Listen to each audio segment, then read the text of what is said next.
Hello, in this video I want to show you how to create me character for Nintendo Switch Lite. And to do this you'll need to open a system settings. You might need to go to home first. Now let's scroll down and look for the me. Enter it, create and edit me.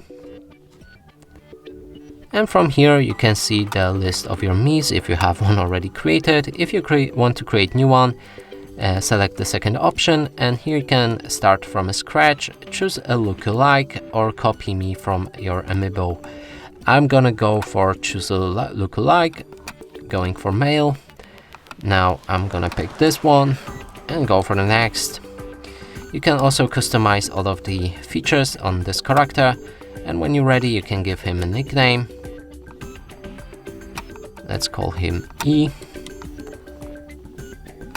Click on OK, then on Done. And right here he should show up in the me list.